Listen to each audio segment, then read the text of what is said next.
Welcome to This Week in Review. Tonight's stories include the Easter Bunny hopped to the community center for brunch on Easter Saturday. I had an interview regarding a recent meeting with Seafreeze officials. Slippery highway conditions caused chaos on Tuesday. And more, so please stay tuned.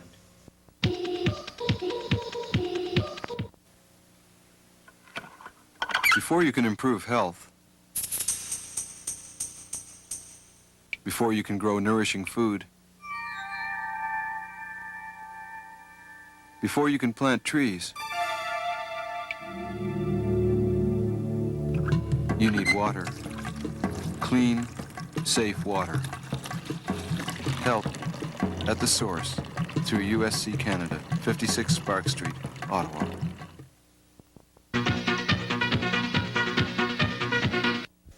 Things were really hopping at the community center on Easter Saturday as the Easter Bunny had brunch with some of his helpers.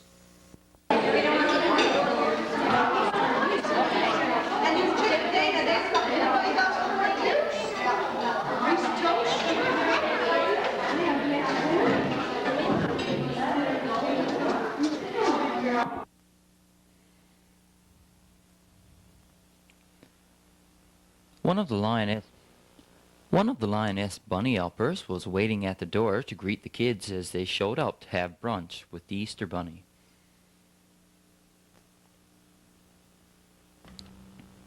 One of the highlights for most of the kids at the brunch was to have their faces painted like the Easter Bunnies.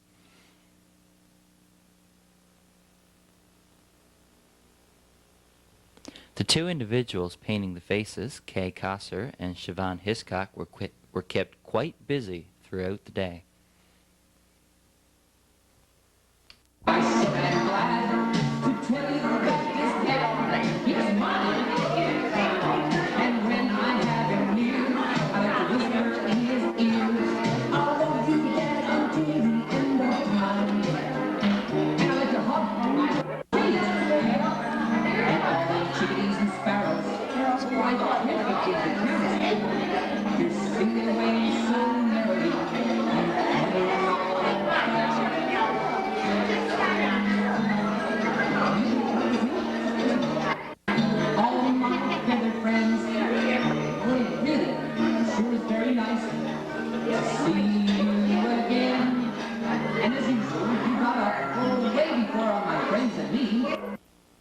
The brunch consisted of pancakes along with bologna or toast.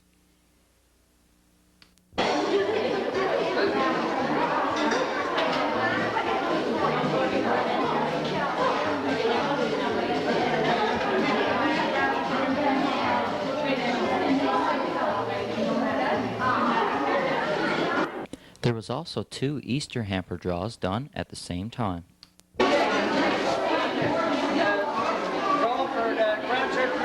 Easter hamper.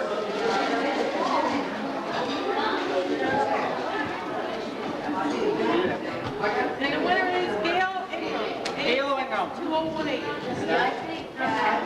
Thank you to everybody else that supported Grand Church Rescue. Now we've got tickets on the Lioness grocery hamper.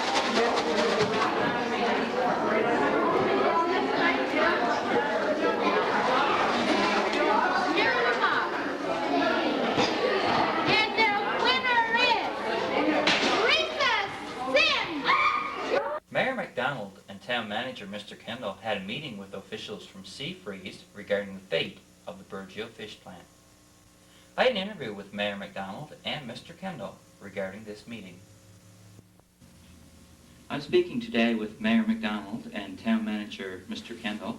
Both of you serve on a number of different committees. Can you tell us who, first of all, that you're representing today? Well, I guess today, Dave, I'm representing the Fishermen's Union. That's the reason I'm here today. Yes, I'm here today, Dave, as chairman of the Burgeo Action Committee, which is a committee of council, so I'm representing the town, I guess, in that respect. Okay. I understand that you both attended a recent meeting in Corner Brook regarding Seafreeze? Yes, we had a meeting on April the 12th, Easter Monday, in Corner Brook. In attendance at that meeting was Mr. Bill Barry, president of Seafreeze, and Mr. Ridge Carter, and Mr. George Coley, the local manager. And Gerald was in attendance representing the union, and I was there as chairman of the Action Committee. Okay, can you tell us the nature of this meeting? Well, basically, Ridge Carter contacted me and asked if we could come to Corner Brook and meet with him and discuss the present situation as it relates to the operation of the plant here in Burgeo. Okay, so what was the outcome of the meeting? Well, the meeting, I think it was a very positive meeting. Mr. Barry presented us, I don't know if you would classify it as a proposal, but we went over some ideas that he felt could work and get the plant open again. He gave us a strong indication that he's still very interested in operating the Burgeo fish plant. He said he's just as committed now as he was in the beginning to the operation. However, he had some reservations as to how attitudes would be. He said attitudes would have to change, on both sides of the issue, that being the management part of it and the working part of it. But he's willing to, from every indication, to give it another go, and he thinks that probably something could be worked out in that regard. Mr. Barry advises that he's now in a position to do some renovations and refurbishing of the old mill plant. The purpose behind this is to convert that area into a facility where you can handle frozen at sea fish. He's got a company, an agreement with a company in Maine called Terry's Refurbishing and Machinery, who have agreed to come in to Burgeo and purchase that equipment and remove it at no cost to the company. And our understanding was that in the process of removing this equipment, local employees would be engaged in the removal, so therefore there would be some, although very limited, I guess, employment involved there locally. Once this equipment is removed, well, his intention was to put his intentions is to put storage tanks in there to accommodate this frozen at sea fish. He also indicated to us that Burgeo would maintain its status as a trawler facility. Now, there is some concerns in that regard. We didn't go into any detail on it, but he did agree that Burgeo would maintain its trawler status, and should the stocks improve in the future, those trawlers would be utilized to catch that stock. He did indicate that his company is now in the process of looking at another species, grenadier. Apparently there's a market for that. He's converting, I believe, one of his trawlers in Cancel that would be fishing this, and he would be looking at this possibility for Burgeo, and also some of the redfish quota for Burgeo. He also outlined to us that productivity at the plant must improve.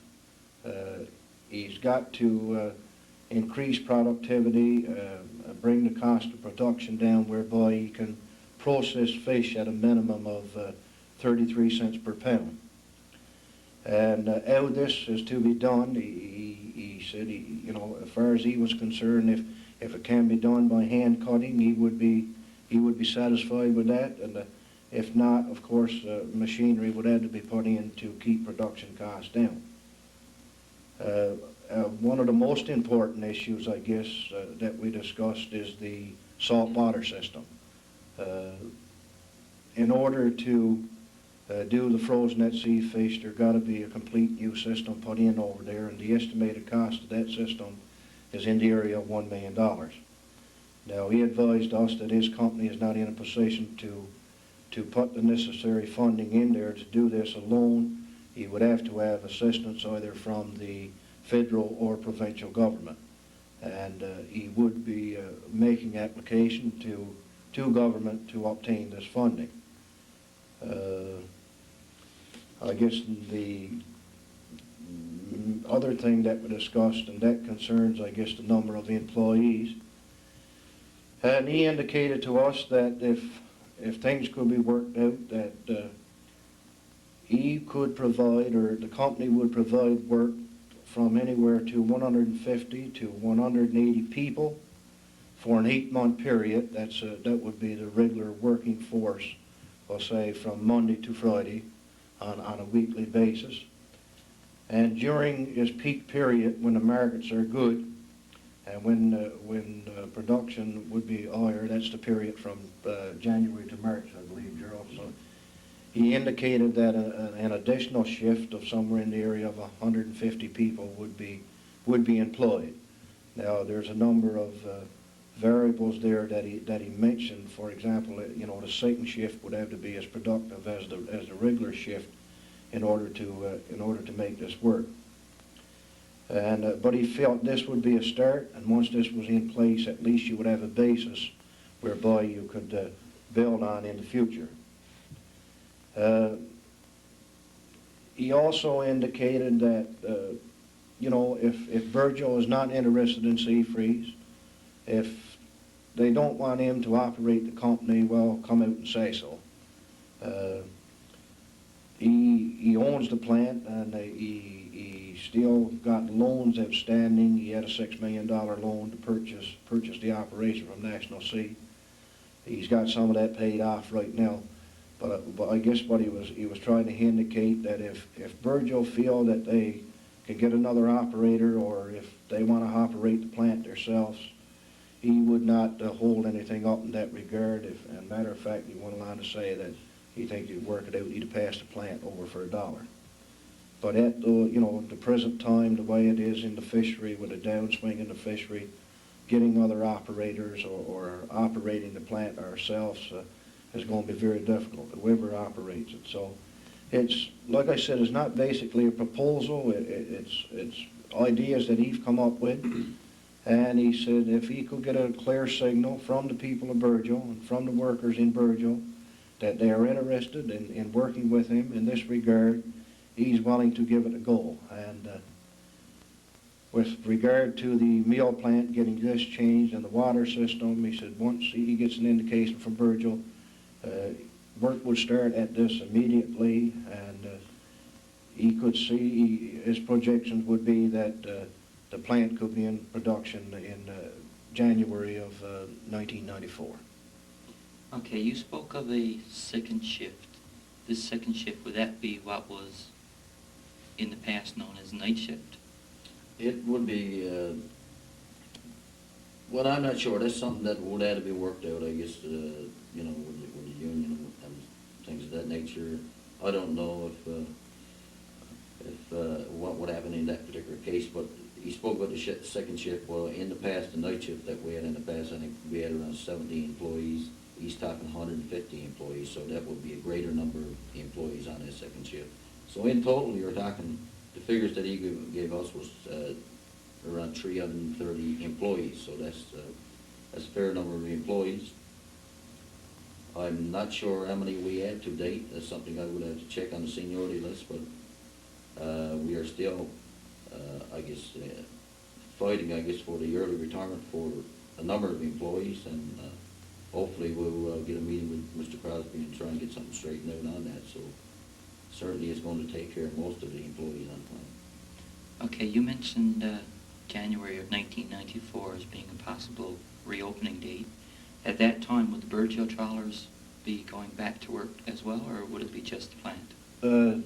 Dave, I couldn't say. I don't really know. It all depends upon, I guess, how the stocks are and what fish there is to catch in that regard. If there's redfish or there's grenadier, there may be a possibility. But like I said before, the only thing that we could get him committed to was that Virgil the status of Virgil would still remain as a trawler operation. I guess what he did indicate, he said, look, here's a proposal, or here's a suggestion. I'm willing to come down and sit down and with the people of Virgil, if they give me the indication, and work around this and work it out to the best advantage to everyone. Now, that's basically what he was saying. See, he showed a willingness there. Okay. As his plans to operate the plant, you've outlined to us, and I guess, feelings from what he said, that 90% of the production would be frozen at sea fish. Okay, so overall, were you pleased with the outcome of this meeting? Dave, given the state of the fishing industry, and I gotta say that because the fishing industry in general, right now between Fishery Products and National Sea Products Inc., they used to have 100 trawlers. Right now they got 12 trawlers fishing between two large companies. Marystown is the only plant that Fishery Products got operating, with the exception of Ramio, which is operating for 10 weeks this year.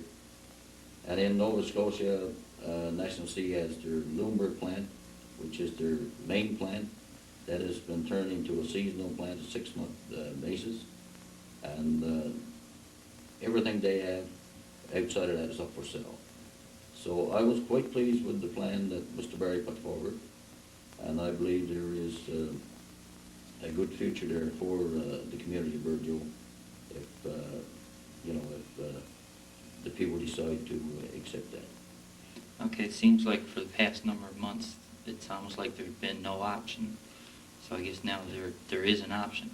Certainly, the last time I came here and talked to you, I said there was a bit of light at the end of the tunnel, and wherever there's light, there's hope. And certainly Monday, the results of the meeting certainly gave us a little more light. And I was positive over the meeting, and what I have planned to do now I guess, bring it to the membership, and we have Mr. Ridge Anstey from the Fishermen's Union coming in for a membership meeting later this month. And we will take it to the membership and certainly discuss it and see how the membership feels, because they're the ones who will have the final say. Okay, is there anything else that either of you would like to add? No, well, maybe we haven't been as public about things as we should have been as a committee, Dave, but I got here, and this is correspondence that we've had. I mean, we've been working on this for a year. We've dealt with the federal government through Mr. Crosby. We've had meetings with him. We've met with Mr. Simmons, our MP. We've had meetings with Dave Gilbert, our MHA. And out of all of those meetings, we have been trying to, we started off to try to get Mr. Crosby to have Mr. Barry live up to the original agreement that was signed as it relates to the fish plant. We've asked the provincial government to come in and assist us and give us all the cooperation. And it seems like every way we turned, there was sort of a blockage there. I'll say this: the federal government and the provincial government don't cooperate. They don't agree with one another on this. I'm pretty sure I'm safe what I'm saying. So what we've been trying to do is try to get a medium between it all, between the government, the company, and the town. And we've got to this stage right now, and hopefully that the groundwork have been laid whereby we can proceed from there, get assistance from the government to put put the water system in at the plant, and get the plant operating, get people back working. That was our main objective from the beginning. Okay, Mayor McDowell, is there anything else you'd like to add? No, well, basically, Doug pretty well explained it all that happened in the meeting, and I was quite pleased with the meeting, and I'm certainly optimistic that something will turn around and we can get the plant back in operation, and this town can become a viable community, even with the downswing in the fishing industry. You know, there is fish to be processed, this frozen at sea fish, and I think that we should take advantage of it while we can, because it's certainly going to be probably 10 years before there's any Canadian quotas increase. So you're looking at a difficult time in the fishing industry, and I believe we do have an opportunity there to at least create some employment for this community. Okay. There's another important thing that you must keep in mind, that sometime down the road, and not in the too distant future, someone's going to have to make a decision as to what plants are going to remain open in the province and what ones are going to close. I mean, there's, the plants that have been normally operating, there's not going to be that many anymore. And if we can be successful, I think, and have the Burgeo plant operating at that time, it will certainly give us a higher category. And if a plant is operating and producing, I think, got a much better chance of survival when those decisions are being made. Okay, well, it looks like there's going to be some difficult decisions to make in the near future. We'd like to thank you for coming in and speaking with us. Thank you, You're Dave. welcome, Dave.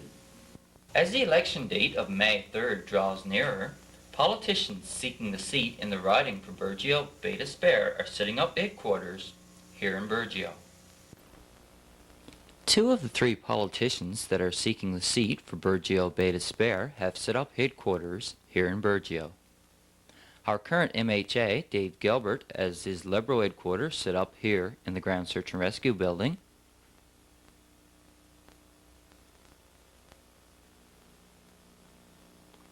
While his opponent, the PC candidate, Jim Oxford, has his headquarters set up in the apartment building across from the hospital. To date, the NDP candidate has not set up an headquarters here in Burgeo.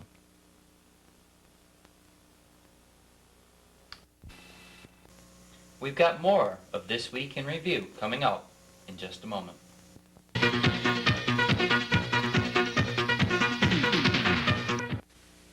Hi, I'm Chris Cook, the Ambassador at Large of the War Amp Stamp Program. This is the late Carl Helsinger who inspired us with his message, Yes, You Can. This is Astar, our buddy from the planet Danger. He is our friend who reminds us that safety is no accident. And Coolhand Luke, his message, say nope to dope. We all want to remind you, do your best, have fun, but play safe. A message from the War Amps of Canada. Black ice and slush caused a number of motorists to lose control of their vehicles on the Burgeo Highway Tuesday evening, resulting in extensive damage to a number of vehicles.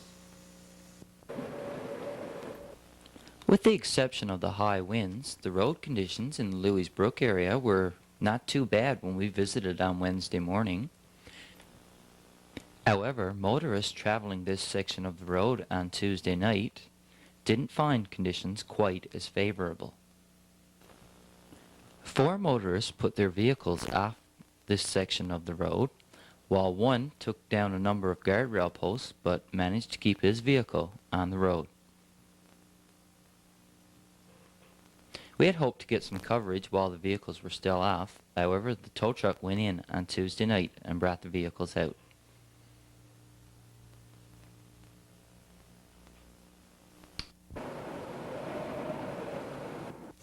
As its completion date draws nearer, many minor details are being clued out on the senior citizens complex here in Burgeo. After many contract disputes and setbacks, the completion date for the Burgeo Senior Citizens Complex is finally drawing near. As you can see, work has pretty much been clued up on the exterior of the building. All that remains now on the outside is the landscaping. Also, work is pretty much clued up on the interior of the building as well. Hopefully for next week's show, we'll have a tour of the inside of the building to show you. Community events. The Lioness TV Bingo held on Wednesday night was won by Lavina Damney. There is no TV Bingo scheduled for next week. It has come to the attention of the RCMP that loitering has again become a serious problem in the lobby of the post office. 2 years ago, people were charged for loitering in this area. It is very difficult for anyone to get to their mailboxes if the lobby is full of people standing around waiting for the mail to be sorted. The RCMP will be monitoring this situation, and anyone caught loitering will be charged under Section 2(3) of the Petty Trespass Act. Signed, R. Inc., Burgeo Detachment. Public notice. In a recent telephone conversation with an official of Emery Construction Limited, the company that's proposing to construct an hydroelectric generating station at Northwest Harm Brook, Connor Bay, I was advised that the company is presently preparing an environmental impact statement for this project. This project is not scheduled to start this year. On approval of the environmental impact study and other factors, the company would hopefully be in a position to start the first phase of construction in 1994. The company has been swamped with applications for employment from this area and would prefer not to receive more applications at this time. Signed, Jay Billard, Outreach Manager. DFO News. Lobster fisher persons may set lobster traps after 6 a.m. on Monday, April 19, 1993, and may haul them on Tuesday, April 20th.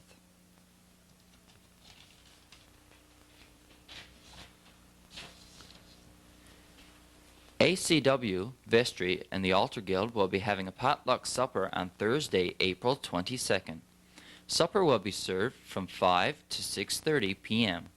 The admission is adults $4 and children $3.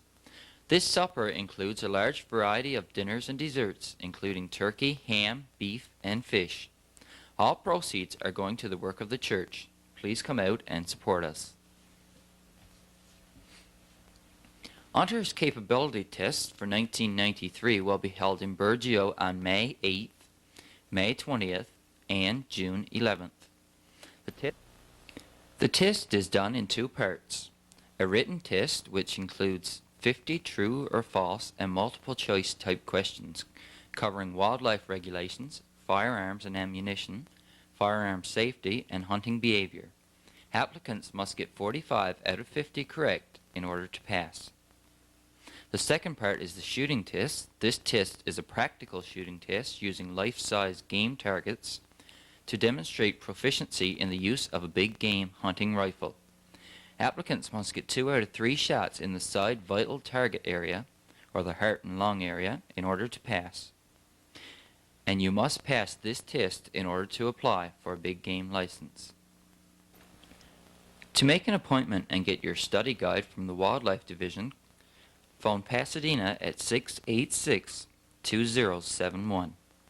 You must have your MCP card plus 2 other pieces of ID in order to register.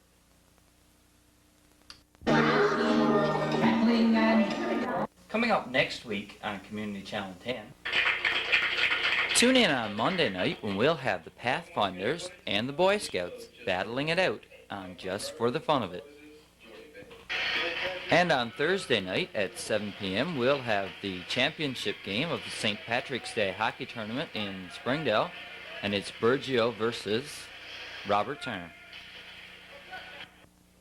And of course, on Saturday morning we'll have everyone's favorite furry friend, Pansy, along with Karen and Aaron on Storytime. And of course, I'll be back again next week with This Week in Review, followed by The Bandwagon. Please stay tuned now for another episode of Driftwood and Friends. Until next week, good night.